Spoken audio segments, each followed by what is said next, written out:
Hi guys welcome to my channel. ఈరోజు మన వీడియోలో స్పెషల్ ఏంటో తెలుసా? మా అత్త స్టైల్ పిత్తపరగల కర్రీ అయితే చూపిస్తాను. సో మా అత్తమ్మ అయితే చాలా బాగా చేస్తారనమాట. సో మా మామయ్య అయితే మా పొలంలోనే పట్టిసి తెచ్చారనమాట ఈ పిత్తపరుగులు. సో వీటిని మంచిగా అయితే వాష్ చేసుకొని ఇలా పసుపు వేసుకొని అయితే కొంతసేపు పక్కన పెట్టేయాలి. సో మా అత్తమ్మ అయితే వంట అయితే స్టార్ట్ చేసేస్తున్నారు. ఫస్ట్ అయితే తాలింపు కోసం ఆనియన్స్, ఎండుమిర్చి, అల్లం వెల్లుల్లి, కొంచెం జీలకర్ర, అలాగే కరివేపాకు వేసుకొని మంచిగా అయితే ఫ్రై చేసుకోవాలి. ఇవి ఫ్రై అయ్యేలోగా అయితే చింతపండు పులుసు కోసం అని చెప్పి ఇలా చింతపండు అయితే నానబెట్టుకోవాలి.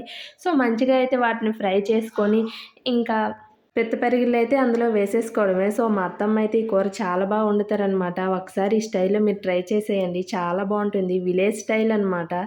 అసలు అది గంటిపెట్టి అయితే మరి కలపకూడదు. పెరుగులు వేసిన తర్వాత ఇలా ఉతికిల్లించుకోవడమే. ఆ పెరుగుల్లో అయితే కొంచెం ఉప్పు వేసుకోవాలి. పసుపు ఆల్రెడీ మనం వేసాం కాబట్టి వేయాల్సిన అవసరం లేదు. సో వాటిని అయితే మంచిగా అయితే ఫ్రై అవ్వనివ్వాలి. గంటితో మాత్రం కలపకండి, ఇలా ఉతికిల్లించుకొనే ఫ్రై అవ్వనివ్వాలి. అవి కూడా మంచిగా ఫ్రై అయ్యాక కారం కూడా వేసుకోవాలి. సో కారం కూడా వేసుకున్నాక చింతపండు పులుసునైతే వేసుకోవాలి.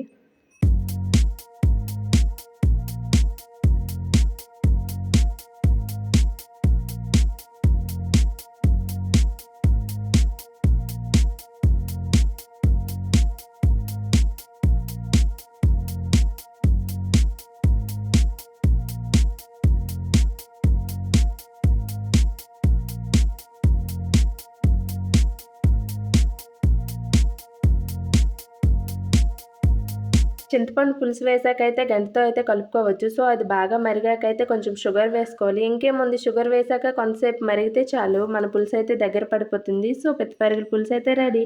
సో ఇది వేడివేడి అన్నంలో పెట్టుకొని తింటే అసలు అదిరిపోతుంది. సో మీకు కూడా నచ్చితే ఒకసారి ఇలా ట్రై చేసేయండి. టేస్ట్ అయితే మాత్రం చాలా బాగుంది. వీడియో నచ్చిందా? నచ్చితే సబ్స్క్రైబ్ చేసుకోండి అబ్బా, అలాగే లైక్ కూడా చేయండి.